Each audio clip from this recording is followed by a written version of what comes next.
Next आपकी जो book है वो है फाइनेंशियल मैनेजमेंट। इसमें आपका टॉपिक आ रहा है इन्वेंट्री मैनेजमेंट। किसी भी कंपनी का हम ऐसा बोल सकते हैं कि 90% ऑफ वर्किंग कैपिटल जो कंपनी में पैसा होता है, 90% पैसा जो है उनकी इन्वेंट्री में ही इन्वेस्ट होता है। मतलब हम ऐसा बोल सकते हैं कि स्टॉक में इन्वेस्टमेंट होता है। कोई भी कंपनी है अपना रॉ मटेरियल जितना भी खरीदेगी उसका वर्किंग कैपिटल का 90% उनका इसमें इन्वेस्टमेंट होता है। तो कोई भी कंपनी अगर मार्केट में प्रॉपर तरीके से अपना business as a sustainable life में चलाना चाहती है उसको इन्वेंट्री मैनेजमेंट करनी जरूरी हो। मतलब कि जब सामान की जरूरत है तब सामान मंगाया जाए, और जब इसको यूज करना टाइम पर यूज कर लिया जाए, क्योंकि पड़ा पड़ा सामान भी खराब नहीं होना चाहिए, वेस्टेज में भी नहीं चेंज जाना चाहिए, और टाइम पे फिनिश गुड्स में कन्वर्ट हो जाए। इसके लिए ही इन्वेंट्री मैनेजमेंट की जाती है। हमारी कंपनी में इन्होंने लिखा है कि इन्वेंट्री होती क्या है।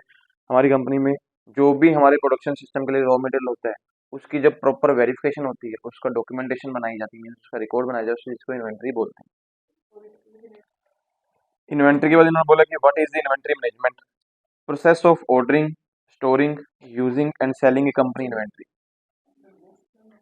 किसी कंपनी में ऑर्डर लगाने का प्रोसेस क्या है, सामान को स्टोर करने का प्रोसेस क्या है, उसके बाद उसको यूज करने का प्रोसेस क्या है, और उसको सेल करने का प्रोसेस क्या है, इस प्रोसेस को इन्वेंट्री मैनेजमेंट ही बोला जाता है। क्योंकि किसी भी कंपनी में ऑलवेज कंपनी इस चीज का रिकॉर्ड रखते ही रखते हैं कि कौन सामान कैसे आएगा, कौन बंदा ऑर्डर लगाएगा, कैसे इसको यूज किया जाएगा, और कैसे इसको आगे फिनिश डिपार्टमेंट में, सॉरी प्रोडक्शन डिपार्टमेंट में भेजा जाएगा। कंपनी में इन्वेंट्री करने के पीछे कुछ मोटिव बताए इन्होंने, मोटिव फॉर होल्डिंग इन्वेंट्री। कोई भी कंपनी जो है इन्वेंट्री करती ही क्यों है। सबसे पहले ट्रांजैक्शनल मोटिव। ट्रांजैक्शनल मोटिव का मतलब होता है कि हमारी कंपनी में ट्रांजैक्शन हमें पता चल जाए भी कितना सामान जो हमारे पास आ चुका है और कितना इसका सेल में कन्वर्ट हो चुका है। इसके लिए इन्वेंट्री की जाती है, क्योंकि रॉ मटेरियल तो सभी कंपनी मंगाती है, लेकिन उनको पता होना चाहिए कि रॉ मटेरियल से कितनी हमारी फिनिश गुड्स बन चुकी हैं और फिनिश गुड्स से कितनी ही सेल हो चुकी हैं। दूसरा, प्रिकॉशनरी मोटिव। प्रिकॉशनरी मोटिव होता है कि हमारी कंपनी में जो सामान पड़ा हुआ है वो दोबारा से ना आ जाए। अगर दोबारा से वो सामान आएगा तो ब्लॉक एसेट में कन्वर्ट हो जाएगा। हमारा पैसा जो है बर्डन हमारे ऊपर ही बर्डन रहेगा कि जब तक ये यूज ही नहीं होगा। हो सकता है कि कल को आपको ज्यादा मंगाया हुआ सामान पड़ा पड़ा उसकी कीमतें डाउन होगी, तो आपके लिए प्रॉब्लम क्रिएट हो सकती है। उसके बाद स्पेकुलेटिव मोटिव। कई बार कंपनीज एज ए सट्टेबाजी में भी यूज कर सकती हैं। मान लो कंपनी के पास कोई सामान नहीं पड़ा, उनको लगता है कि मार्केट से कम सामान पड़ा है, मार्केट से कम कीमत में मिल रहा है, तो वो ज्यादा भी बंडल में भी उठा सकते हैं। तो इसके लिए भी इन्वेंट्री करते हैं कि कौन कौन सी चीजें हमारे लिए सस्ती पड़ रही हैं। अगर कंपनी में उसकी रिक्वायरमेंट ज्यादा है तो हम उसको ज्यादा मंगा लेते हैं, जरूरी नहीं कि बार बार उस चीज का ऑर्डर लगाना पड़े, तो स्पेकुलेटिव मोटिव में भी इन्वेंट्री करते हैं। फिर आता है deciding the optimum level of inventory. किसी भी कंपनी में अगर आपने ऑप्टिमम लेवल ऑफ इन्वेंट्री देखना हो तो आपको कौन सा लेवल देखना होगा। सबसे पहले तो आपको ट्रेड करना होगा बिटवीन कैरिंग कॉस्ट और ऑर्डरिंग कॉस्ट। कैरिंग कॉस्ट का मतलब होता है कि जो सामान आप मंगाएंगे उसको संभाल के रखने के लिए आपको कितनी कॉस्ट पड़ रही है। स्पेशल स्टोर डिपार्टमेंट में स्टोर जो आपका कंपनी का बना हुआ है वहां तो आपका सामान रखा ही जाएगा, लेकिन वहां पर उसका केयर करने के लिए बंदे रखने पड़ते हैं। अगर सिंगल बंदा ही हैंडल कर ले फिर तो कंपनी में प्रॉब्लम नहीं है, लेकिन स्टोर डिपार्टमेंट में भी बहुत सारे बंदे काम करते हैं, सामान रखने वाले, हटाने वाले, इधर उधर करने वाले, बहुत सारे बंदों की कॉस्ट हमें पड़ जाती है। फिर आता है ऑर्डरिंग कॉस्ट। क्योंकि जब आप ऑर्डर करते हैं उसकी भी कंपनी को कॉस्ट लगती है, ऑर्डर बार बार करना पड़ेगा तो बार बार खर्चे आपके ऊपर लगेंगे, बार बार आपको किराए देने पड़ेंगे। तो ये चीजों को आपको कंपनियों में देखना पड़ता है। इसके अलावा कंपनियों को वेयर हाउस के रेंट, इंश्योरेंस के पैसे, फाइनेंशियल कॉस्ट जो हमारी टाई हो जाती है इन्वेंट्री में, मीन्स जितना पैसा हमारा इन्वेंट्री में लग जाता है। उसके बाद cost of processing orders, cost of follow of the vendors. कई बार वेंडर्स ने सामान भेज भी दिया, वो बंदा हम बोलता है कि हमने सामान भेज दिया, हम बोलें कि हमारे पास तो आया नहीं, जो बंदे लेके आ रहे हैं उनके उनको बार बार कॉल करनी पड़ेगी, बार बार उनको देखने जाना पड़ेगा, कुछ प्रॉब्लम्स आ सकती हैं। Cost of receiving the new shipment. उसके बाद cost of the handling the accounts payable invoice. जो भी कंपनी के पास रिकॉर्ड्स होते हैं उनके लिए अकाउंटेंट्स भी आपके काम कर रहे हैं, उसके लिए कई बार ज़्यादा हमें काम करवाना पड़े, तो ये सारी कॉस्ट जो है कंपनियों में लगती हैं। कंपनियों को इस चीज़ों के बर्डन को दूर करने के लिए ही इन्वेंट्री करनी पड़ती है कि हम लोग उतना ही सामान मंगाएं जितना हमारे डेली लाइफ में या फिर डेली कंपनी के टाइम पीरियड के अकॉर्डिंग रिक्वायरमेंट है वो हमारे पास अवेलेबल हो, और हमारा कंपनी का काम विदाउट किसी इंटरवेंशन, किसी रुकावट के बिना चलता चला जाए। इसके लिए इन्वेंट्री कंपनी में की जाती है। कंपनी में इन्वेंट्री मैनेजमेंट मेथड कौन से है। कंपनी जब भी अपनी कंपनियों में कोई भी मैनेजमेंट है इन्वेंट्री किस हिसाब से करेगी। सबसे पहला सिस्टम तो उनके पास है just in time management. Just in time management जो है कंपनी में जापान में 1960-70 से चला आ रहा है। आज के टाइम में टोयोटा मोटर्स भी आप देख सकते हैं जस्ट इन टाइम वो टाइम को मैनेज करके चलते हैं। ऐसा नहीं है कि जब आज जो चीज बनानी है आज ही खत्म कर देंगे, आज ही बना दो, बहुत मार्केट में उतार दो, धीरे धीरे बिकता चला जाएगा। जब मार्केट से डिमांड आएगी तब वो चीज़ वो प्रोडक्ट बनाने वाले हैं। और रॉ मटेरियल भी उसी हिसाब से कंपनी अपनी पूरे एरिया को चेक करके चलती है, कौन कौन सी चीज़ें खत्म हो रही हैं, उन्हीं का ऑर्डर उसी हिसाब से ही मंगा के चलते हैं। मीन्स वो टाइम को मैनेजमेंट करते हैं, हमारा पैसा कितने टाइम में हमारे पास वापिस आएगा, उस चीज़ को चेक करते हुए इसको टाइम मैनेजमेंट बोला जाता है। अगर आपका रॉ मटेरियल आज है, 1 महीने में फिनिश गुड्स में कन्वर्ट होकर सेल होकर वापस आता है, तो उस चीज़ को मैनेज करते हैं कि 1 महीने में हम किस तरीके से मैनेजमेंट करने वाले हैं। फिर है MRP, मटेरियल रिक्वायरमेंट प्लानिंग। ये भी कंपनी में बिल्कुल बहुत ही एग्जाम्पल तरीके से सेटअप की जाती है कि हमारी कंपनी में जो रॉ मटेरियल्स हैं, किन किन चीज़ों की रिक्वायरमेंट है, वही चीज़ मंगाई जाए। कंपनी में एसेट्स 3 प्रकार की होती हैं, बहुत कॉस्टली जिसको वाइटल आइटम भी बोलते हैं, एक इसेंशियल रॉ मटेरियल जिसकी जरूरत कंपनी में होती ही होती है, एक होती हैं डिजायरेबल आइटम्स, वो कंपनी में सेफ्टी आइटम्स होती हैं, लोगों को चाहिए भी होती हैं, कुछ लोगों को नहीं भी चाहिए होती हैं, लेकिन फिर भी जेब में भी कई लोग डाल के घूमते रहते हैं, तो कंपनी वो रिक्वायरमेंट के अकॉर्डिंग ही मंगाती है। बार बार वाइटल आइटम मंगाएंगे तो पैसा हमारा ब्लॉक एसेट में चलता चला जाएगा, तो वो लोग उसी हिसाब से अपनी एसेट्स को मंगवा लेंगे। उसके बाद कंपनी कहता है EOQ में भी चल सकती है, इकोनॉमिक ऑर्डर क्वांटिटी। पहला हमने किया जस्ट इन टाइम, दूसरा हमने किया है MRP, तीसरा हमारे पास आ रहा है इकोनॉमिक ऑर्डर क्वांटिटी। इसका कंपनी प्रैक्टिकली ही यूज करती है, 2AS डिवाइड बाई C। दो का मीनिंग दो हो जाएगा, एक का मतलब एनुअल यूसेज, एस का मतलब storage cost divide by carrying cost. आपकी बुक में कोई और फॉर्मूला दिया, आप इसको लगा सकते हैं। इस फॉर्मूले को यूज करते हुए कंपनी हर बार ऑर्डर लगा सकती है कि जो यूनिट्स हमारे पास आ जाएंगे, उतने ही यूनिट्स का ऑर्डर वो बार बार लगाते चले जाएंगे। उसको इकोनॉमिक ऑर्डर क्वांटिटी बोलते हैं। कंपनी अपने पैसे के एक एवरेज के सिस्टम में ले लेती है कि हमें लगता है कि इतना ऑर्डर हर बार लग जाए, हमें कोई प्रॉब्लम नहीं आने वाली है, वो इस तरीके से भी ऑर्डर लगा सकते हैं। इसके बाद कंपनी जो मेथड और यूज करती है, पॉइंट इन्होंने अभी क्लियर नहीं, लेकिन आगे आपके पास इसमें दिया होगा, आप और मेथड साथ में लिख लीजिए, क्योंकि बाद में आपको अगर 10 नंबर क्वेश्चन आएगा तो और भी लिखने पड़ेंगे। इसके अलावा कंपनी मेथड यूज करती है ABC analysis. ABC analysis means always better control system. इसमें कंपनी अपनी गुड्स को 3 कैटेगरी में डालेंगे, ABC। आपके पास इसकी क्वांटिटी होगी और इसमें इन्वेस्टमेंट होने वाली है। एक कैटेगरी गुड्स वो होंगी जिसमें कंपनी की क्वांटिटी ऑलवेज सिर्फ उनके पास मे भी 5 से 10% ही होती है, हम 5% मान लेते हैं, लेकिन इन्वेस्टमेंट कंपनी की 70% होती है। 70% इन्वेस्टमेंट करने में कंपनी सिर्फ 5% गुड्स लेके रखती है। ये वाइटल आइटम्स होते हैं कंपनी के पास, जो मशीन के पार्ट्स हो गए या फिर आपके सॉफ्टवेयर टाइप के जो सिस्टम में जो चीजें रिक्वायरमेंट है, वो चीजें ही होती है। बी कंपनी के पास जो होता है रॉ मटेरियल होता है, इसमें कंपनी के पास क्वांटिटी 25%, पैसे भी इसके ऊपर 25% ही लगते हैं। 25 रुपए का सामान 25 का ही आने वाला है, मतलब कि ये कंपनी में लगातार यूज होने वाला है, इसको इसेंशियल आइटम्स ही बोलेंगे। सी कैटेगरी कंपनी के पास सेफ्टी आइटम्स होंगी। सेफ्टी आइटम्स कंपनी में ऑलवेज बंडल में पड़ी होंगी, हम बोल सकते हैं कि 70% होंगे, लेकिन इसके ऊपर कंपनी की कीमत सिर्फ 5% ही लगती है। 5 रुपए में भी बहुत सारी चीजें आ जाएंगी। कंपनी अगर मान लो फिंगर टिप्स मंगानी है, वो पैकेट में पता नहीं कितने ही पीस होते हैं, उन्होंने एक ही बार मंगा लेते हैं। हम जब भी ऑर्डर लगाएंगे तो इन दोनों चीजों का ऑर्डर लगाते चले जाएंगे, उसका ऑर्डर नहीं लगाते। उनको पता है कि इसमें अगर एक बार ऑर्डर लगा हुआ तो पैसा ब्लॉक है, दूसरी बार लग गया तो हमें पैसा कहीं और से भी अरेंज करना पड़ेगा, क्योंकि हमारा पैसा ब्लॉक में चला जाएगा, क्योंकि हमारा सिस्टम ही ऐसा है। हमें मटेरियल रिक्वायरमेंट प्लानिंग के अकॉर्डिंग इन चीज़ों की जरूरत होती है, तो कंपनी इस चीज़ का ही ऑर्डर लगाती है। इसके बाद आपके पास जो मेथड और आता है वो आता है FSN, fast moving, slow moving, non moving. ये आपकी बुक में आगे पीछे दिए हुए हैं सारे मेथड। FSN का है, ये कंपनी में फास्ट मूविंग गुड्स होती है, क्योंकि आज कंपनी ने कोई सेफ्टी आइटम्स मंगाई है, फिंगर टिप्स लाएंगे तो एक ही बार में दे देंगे, क्योंकि बंदा पानी पीने गया तो फेंक देगा। कुछ देर फिंगर में लगाए हैं, उनको गर्मी आने लगेगी तो भी फेंक देंगे, पसीना आ गया भी नहीं लगा लो, क्योंकि अपने घर के तो है नहीं, कंपनी के ही है। उसके बाद होती है जी slow moving.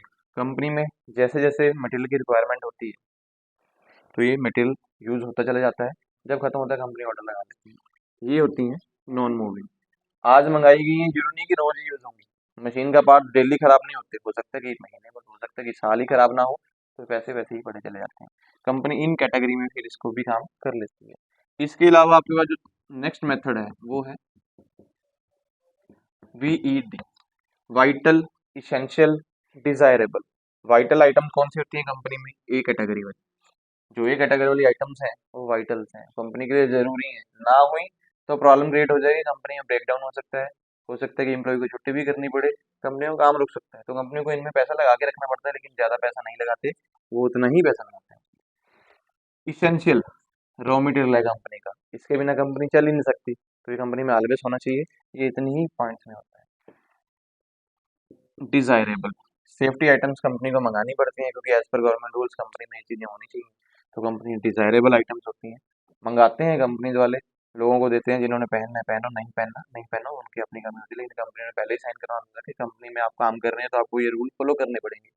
By the way कल को कोई प्रॉब्लम आएगी तो आप खुद उसके जिम्मेवार माने जाते हैं। ये रूल भी कंपनियों में कंपनी इन्वेंट्री को करने के लिए यूज करती है।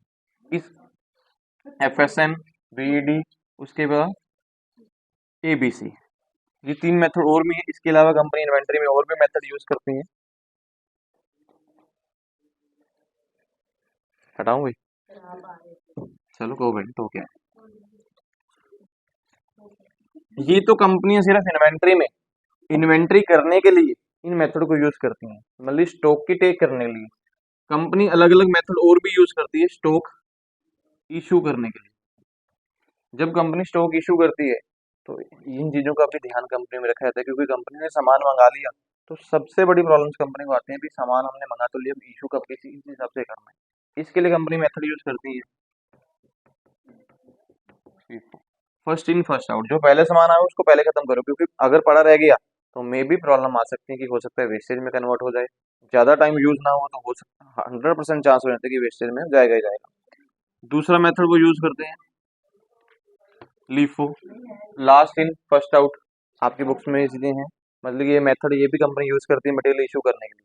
कुछ कंपनियां लास्ट इन फर्स्ट आउट के अकॉर्डिंग चलती हैं, कुछ कंपनियां इस मेथड को यूज करती हैं वेटेड एवरेज के अकॉर्डिंग। वेटेड इन हम देख लेंगे, उसके बाद फर्स्ट आउट कर देंगे, एवरेज बना लेंगे। वेटेड इन सब एंट्रियां जो आई हुई हैं उनकी वेट बनाने के बाद एवरेज निकालने के बाद फर्स्ट आउट कर देंगे जो भी हमारे पास आउट आ रही है। तो ये मेथड कंपनी यूज करती है स्टॉक को इशू करने के लिए। स्टॉक इशू इसलिए क्योंकि अगर कोई भी चीज पड़ी पड़ी हमारी स्क्रैप में चली गई या वेस्टेज में कन्वर्ट हो गई तो हमें उस चीज का लॉस हो सकता है, हमारा पैसा जो लो के समय जाएगा। इसके अलावा कंपनी इन्वेंट्री में और भी मेथड यूज करती है जिसको बोला जाता है राइट टाइम। राइट टाइम हमेशा कंपनी देख के चलेगी भी कब किस चीज को ऑर्डर लगाया जाए। इसमें जब भी कंपनी ऑर्डर लगाने की बात करती है सबसे पहले ये देखती है वो लीड टाइम, क्योंकि जब लीड टाइम होता है जो कंपनी में, जब भी कंपनी ऑर्डर लगाती है उस सामान को आने में हमें कितना टाइम लग सकता है। आज मैं ऑर्डर लगाऊंगा ऐसा तो नहीं है अभी मेरे घर के बाहर की दुकान है मैं खुद जाके ले आऊंगा। कंपनी ऑर्डर लगाती है तो इकट्ठा बंडल में ऑर्डर लगता है और वो आने में भी प्रोसेसिंग लगती है। मीन्स हो सकता है कि 1 हफ्ता लग जाए, हो सकता है कि 10 दिन लग जाए। तो लीड टाइम हमेशा चेक किया जाएगा। इसके लिए कंपनी अलग अलग वेरियस स्टॉक लेवल कैलकुलेट करती है। कौन कौन से स्टॉक लेवल कैलकुलेट करती है उसके बारे में हम बात करते हैं, क्योंकि कंपनी ऑलवेज देखते चलते कि हम जब ऑर्डर लगाएंगे तो कितने कितने यूनिट्स का लगाना है, वो स्टॉक लेवल बना के रखेगी कंपनी। इसमें सबसे पहले आता है रीऑर्डर लेवल, जिसको हम शॉर्ट फॉर्म में ROLB बोल सकते हैं। रीऑर्डर लेवल कंपनी क्रिएट कर सकती है अपनी कंपनी में। ऑलवेज भी अगर हर बार ऑर्डर लगाना है तो इतने पीस का लगाना ही लगाना है। इसके लिए जो फॉर्मूला आपके पास, हम लोग फॉर्मूले की बात में बच्चों साथ में ही बात कर लेते हैं। रीऑर्डर लेवल अगर आपको निकालना है, इसका फॉर्मूला होता है maximum consumption multiply maximum lead time. ये कंपनी का फॉर्मूला है। कंपनी को पता होना चाहिए हमारी कंपनी में मैक्सिमम कंजम्पशन कितनी है। आपको जब भी कोई क्वेश्चन आएगा तो मैक्सिमम कंजम्पशन पता होगी कितनी है। मैक्सिमम लीड टाइम, आपको टाइम ऐसे दिया होता है मतलब 4 से 6 हफ्ते, तो इसमें मैक्सिमम टाइम क्या है 6, मिनिमम टाइम क्या है 4, एवरेज निकालनी हो तो 5 हो जाएगा। ठीक है जी। तो ये मैक्सिमम लीड टाइम हमारे पास ये आपके क्वेश्चन में मैक्सिमम कंजम्पशन आपको दिया होता है। मे बी आपको प्रैक्टिकल आ जाए कि calculate the various stock level. तो ये सब स्टॉक लेवल इसी हिसाब से निकलने वाले हैं। सबसे पहले रीऑर्डर लेवल ही निकलता है। दूसरा आपके पास आता है मिनिमम ऑर्डर लेवल। ये लेवल कंपनी ने अगर निकालना हो, इसका फॉर्मूला है ROL, मतलब कि रीऑर्डर लेवल जो आपने निकाला हुआ है minus normal consumption multiply normal lead time. NLT लिख लेते हैं शॉर्ट फॉर्म में L। नॉर्मल लीड टाइम का मतलब होता है average lead time. Average consumption आपको कंपनी में दी होगी या फिर नॉर्मल कंजम्पशन आपके बुक्स में लिखा होता है। ये मेथड भी कंपनी यूज करती है मिनिमम ऑर्डर लेवल निकालने के लिए। तीसरा आपके पास जो आता है वो आता है maximum order level. Maximum order level अगर आपने निकालना है, इसका फॉर्मूला होता है reorder level plus reorder quantity. Reorder level plus reorder quantity minus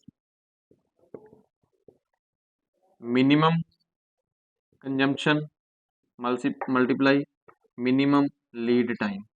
ये आपका फॉर्मूला इस चीज का भी है। कंपनी में रीऑर्डर लेवल जो आपने निकाला होगा वो लिया जाएगा। रीऑर्डर क्वांटिटी आपको क्वेश्चन में दी होती है कि हर बार अगर ऑर्डर लगाना पड़ेगा तो कितनी क्वांटिटी का लगेगा। मिनिमम कंजम्पशन आपको क्वेश्चन में दी होगी, मिनिमम लीड टाइम आपको जैसे मान लो ये दिया होगा वो लग जाएगा। इस फॉर्मूले को यूज करते हैं तो हमारे पास मैक्सिमम ऑर्डर लेवल आ जाएगा। कंपनी अगर लगाना चाहे तो मैक्सिमम कितने ऑर्डर हर बार कितने मिनट से एक बार में मंगा सके। इसके बाद हमारे पास निकलता है average level. Maximum consumption multiply by maximum lead time. Average level अगर आपने निकालना है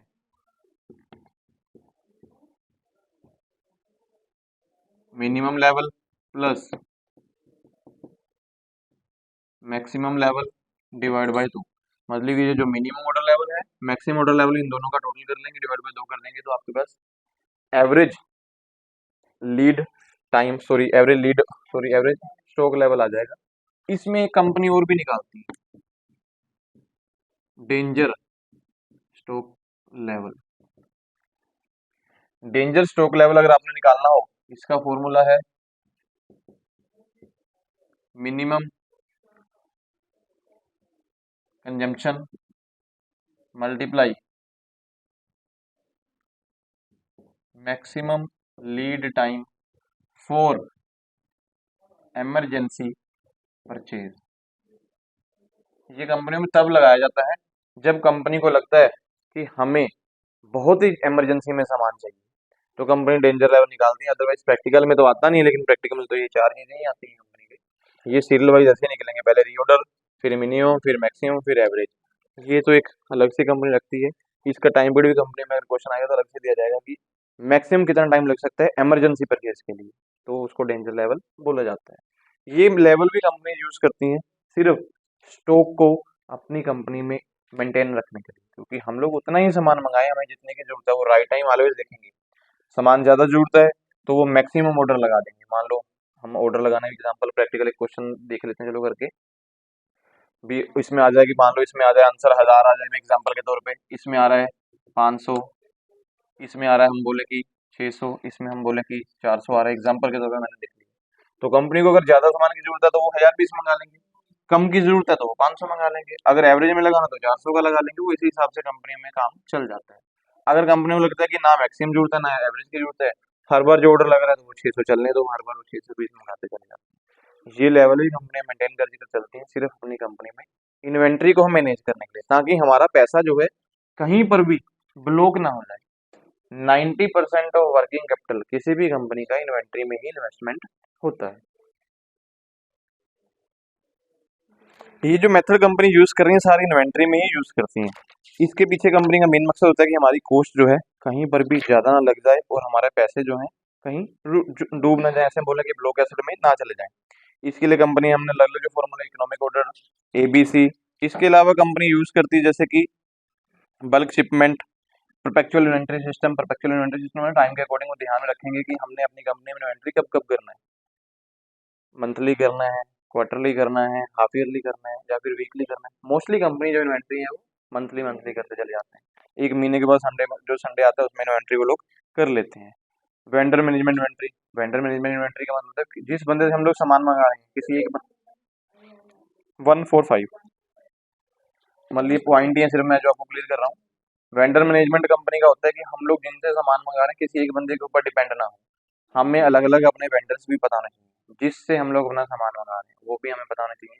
जब किसी से सामान मंगाना है तो हमें पता होगी हम किसको ऑर्डर लगा के अपना सामान जल्दी से मंगवा सकते हैं।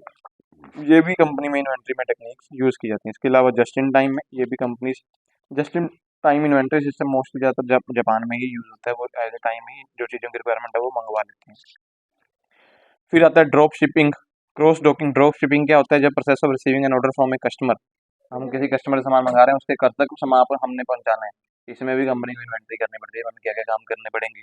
क्रॉस डॉकिंग का होता है कि हमें अपना सामान जो है बाय शिप भेजना पड़े किसी और कंट्री में या फिर किसी अदर जगह पे, या फिर बाय रेल या फिर रोड, ये चीज़ वहाँ पर भी इन्वेंट्री कंपनी ऑलवेज करती है।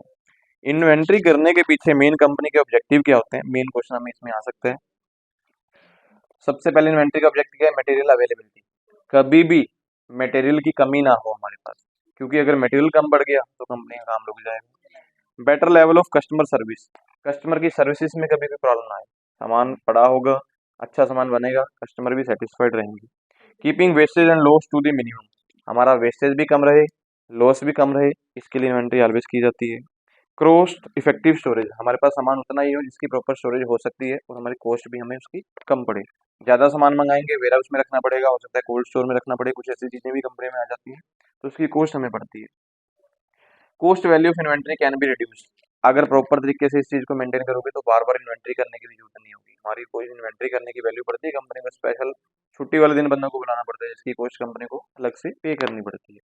ऑप्टिमाइजिंग प्रोडक्ट सेल, हमारी कंपनी में जो प्रोडक्शन जो सेल है वो प्रॉपर तरीके से चलती रहे, हमें ये ना हो कि कौन सी चीज़ें हमारे पास बहुत ज़्यादा बल्क में पड़ी हैं, हमें ना चाहते हुए वो चीज़ें बनानी पड़ेंगी क्योंकि हमारे पास सामान पड़ा हो, इसलिए इन्वेंट्री करते हैं वो लोग। सामान वही हो जो टाइम पर बिक रहा है मार्केट में, वही चीज़ हमारे पास बन सके। There are two main objective of inventory management, इसके बाद दो मेन ऑब्जेक्टिव भी उन्होंने बताए हैं। Making adequate availability of inventory, हमारी कंपनी में एडिक्वेट सामान पड़ा हो, इसके लिए ही इन्वेंट्री की जाती है। जिन चीज़ों की रिक्वायरमेंट है मतलब कि वही पड़ा हो। उसके बाद minimising cost investment in inventory, हमारी जो कॉस्ट लगती है इन्वेंट्री में वो कम हो सके, इसके लिए इन्वेंट्री कंपनी मोस्टली की जाती है। इन्वेंट्री मैनेजमेंट का था किसी भी कंपनी के लिए जरूरी क्यों है, वही सारे पॉइंट हम लोग लिख सकते हैं कि ये सारी कंपनी की जो कॉस्ट होती हैं इसके लिए पड़ती हैं। इसके अलावा कहता भी कंपनी ने और पॉइंट भी जो लिखे हुए हैं, buying on manufacturing product, storing of products, selling the finish goods for earning profit, हम लोग प्रॉफिट तभी अर्न कर सकते हैं अगर हमने अपनी कॉस्ट कम की होगी। इन्वेंट्री से ही कोई कंपनी अपनी कॉस्ट को कम कर सकती है। उसके अलावा हमारी कंपनी में जो लीड टाइम है वो कम हो, हमें पता होना चाहिए। कैरिंग कॉस्ट कितनी लग रही है, डेज टू सेल कितनी है, फिर हमारे पास स्टॉक आउट्स कितनी जल्दी हमारा स्टॉक खत्म होता है, इन अभी सारी चीज़ों की हमें पता होगी नॉलेज, इसीलिए ही इन्वेंट्री की जाती है। क्योंकि अगर हमें पता ही नहीं होगा कि कितनी जल्दी हमारा सामान खत्म हो रहा है, कितना सामान हमारे पास पड़ा है, कितनी कॉस्ट हमारी लग चुकी है, तो इन्वेंट्री करने का कोई बेनिफिट नहीं। मोस्टली इन्वेंट्री इन चक्कर में ही की जाती है। उसके अलावा मैनेजिंग फाइनेंस, कंपनी में पैसे की कमी ना हो, क्योंकि ज़्यादा सामान मंगाओगे तो पैसे की कमी आएगी। इम्प्रूव योर डिलीवरी, आपके डिलीवरी टाइम जो खत्म ना हो, आपने जिस कस्टमर को प्रॉमिस किया भी टाइम पे सामान देंगे, तभी प्रॉमिस कंप्लीट हो सकते हैं अगर आपके पास सामान अवेलेबल होगा तो। मैनेजिंग टाइम एंड एफर्ट, आपकी कंपनी के जो एफर्ट्स हैं उनको प्रॉपर आप मैनेज कर सकते हो। मीन जहाँ पर आपको इन्वेस्टमेंट करने की जरूरत है आप इन्वेस्टमेंट वहीं करेंगे, पैसा वैसे ही खराब करने की जरूरत नहीं होती। टाइम पीरियड फ्यूचर सेल्स, आपकी जो फ्यूचर्स की सेल्स है वो टाइम पीरियड के अकॉर्डिंग ही आपके पास बनी रहे, जो जो चीज़ों की रिक्वायरमेंट फ्यूचर में है उन्हीं चीज़ों का सामान मंगाया जाए, अदरवाइज मंगाने की जरूरत ना पड़े। एडवांटेज ऑफ प्राइस गेन, कभी हमें लगता हो कीमत बेस पे हमें मार्केट से कोई बेनिफिट मिल रहा है, इसके लिए भी कंपनी इन्वेंट्री करती है। सिक्योरिटी, जो चीज़ें खत्म होने का डर रहता है उनका भी, जैसे रॉ मटेरियल है, अगर खत्म हो गया तो प्रॉब्लम आएगी, तो रॉ मटेरियल कभी कम ना हो, उतने पैसे मेंटेन करके चलना। इन्हांसिंग कस्टमर लॉयल्टी, कस्टमर हमारे साथ जुड़े रहेंगे, वो तब जुड़े रहेंगे अगर आप उनको टाइमली सर्विस दोगे। कस्टमर हमें ऑर्डर दे दे, हमारे पास रॉ मटेरियल नहीं, हम सामान मंगाएं बनाएं, जब तक कस्टमर किसी और से ले जाए तो प्रॉब्लम हो सकती है। लॉयल कस्टमर कभी जाए ना, इसके लिए इन्वेंट्री की जाती है। उसके बाद आर्टिफिशियल इंटेलिजेंस, हमारी कंपनी में सारा कुछ आर्टिफिशियल मीन्स हम बोल सकते हैं कि इलेक्ट्रॉनिक डिपार्टमेंट में स्टोर हो, कंप्यूटर्स में इसका रिकॉर्ड हो, इसके लिए इन्वेंट्री की जाती है। इंटरनेट ऑफ थिंग्स, हर एक चीज़ों के बारे में पता होना चाहिए, कौन कौन सी चीज़ें हमारे पास अवेलेबल हैं। इंटेलिजेंट ऑर्डर मैनेजमेंट, हमारी कंपनी में इसकी इंटेलिजेंसी बेस पे मैनेजमेंट हमने करनी होगी, कब ऑर्डर कौन सी चीज़ का लगाना है ये भी हमें पता होना चाहिए। ब्लॉकचेन, कहाँ कहाँ पे हमारा सामान रुका हुआ है उसको भी इन्वेंट्री मैनेजमेंट में चेक किया जाता है। इसके बाद थी कि वेरियस स्टॉक लेवल, अगर आपको प्रैक्टिकल क्वेश्चन आ जाता है तो बुक में नहीं दिया वैसे आ सकता है, अगर जब भी ये क्वेश्चन आपको आएगा तो ऐसे आपके पास दिया होगा maximum quantity, minimum quantity, normal quantity, ये क्वेश्चन दिया होगा, नॉर्मल की जगह एवरेज भी लिख सकते हैं। उसके बाद रीऑर्डर क्वांटिटी, ये आपको दिया होगा, एक दिया होगा टाइम, मैं एग्जांपल लिखता हूँ 4 से 6। मैक्सिमम क्वांटिटी में लिख दूँ 1000 पीस, मिनिमम में लिख दूँ 600 लिख देता हूँ, जो नॉर्मल हम लिख देते हैं 800 लिख देते हैं, रीऑर्डर क्वांटिटी हम लिख देंगे 900। कंपनी को अगर रीऑर्डर बार बार सामान लगाना पड़े तो इस चीज़ का होगा। ऐसा ही क्वेश्चन आपको पेपर में आ सकता है। ये हो सकता है एक ही टाइम पे 2-3 बार करा। सबसे पहले हमारे पास जो कैलकुलेट होता है वो रीऑर्डर लेवल है। रीऑर्डर लेवल का formula maximum quantity multiply maximum lead time. Maximum quantity कितनी है 1000, मैक्सिमम लीड टाइम कितना है 6। तो हमारे पास जो रीऑर्डर लेवल है वो 6000 पीस का है। कंपनी बार बार जो ऑर्डर लगा रही है वो 6000 पीस का लगाएगी। फिर हमारे पास निकलता है मिनिमम लेवल। मिनिमम लेवल का formula reorder level minus minimum sorry normal consumption. Normal consumption हमारे पास कितना है 800। नॉर्मल लीड टाइम क्या है 6000 ठीक है जी। तो हमारे पास जो आंसर आएगा 6000 माइनस 8×5 = 40 मतलब कि 2000। अगर कंपनी ने मिनिमम ऑर्डर लगाना है तो कितने का लगाएगी 2000। ये जो फॉर्मूला है इसको बोडमास रूल में पहले मल्टीप्लाई खत्म हो रहा है फिर माइनस खत्म होगा। पता लगा आप पहले 6000 में से 800 माइनस करते हैं फिर मल्टीप्लाई करते हैं वो गलत हो जाता है। Maximum level. मैक्सिमम लेवल का फॉर्मूला हमारे पास है रीऑर्डर लेवल हमारे पास 6000। रीऑर्डर क्वांटिटी हमें दी हुई है 900 माइनस मैक्सिमम निकालना तो मिनिमम क्वांटिटी हमें कितनी है 600। मिनिमम लीड टाइम कितना है 4। तो हमारे पास आंसर आने वाला है 6900 माइनस 2400। इसको माइनस करते हैं 9 में से 4 गए 5, 6 में से 2 गए। तो कंपनी जब भी मैक्सिमम ऑर्डर लगाएगी तो हर बार 4500 पीस का लगा सकती है, मिनिमम 2000 का लगाएगी। एवरेज निकालना है मिनिमम कितना है अभी 2000, मैक्सिमम कितना है 4500 डिवाइड बाई 2 कर देंगे। हमारे पास आ गया 6500 डिवाइड बाई 2 मतलब कि 3250। ये हमारा आंसर है। कंपनी ने इतने इतने यूनिट्स में काम करेगी जब भी उन्होंने ऑर्डर लगाना है। हर बार ऑर्डर लग रहा है तो 6000 पीस आने दो। कई बार कंपनी लगे भी बार बार सामान बढ़ रहा है तो मिनिमम पे आ जाओ भाई वो 2000 पीस मंगा लो। अगर कम बढ़ रहा है तो ज्यादा जुड़ता है तो 4500 मंगवा लो, नहीं तो 3250 एवरेज में आने दो। ये कंपनी अलग अलग स्टॉक लेवल भी अपने पास बना के रखती है सिर्फ इन्वेंट्री को मैनेज करने के लिए। ये था आपका टॉपिक इन्वेंट्री मैनेजमेंट वाला खत्म। जो कोई पॉइंट है सब पूछना देखिए।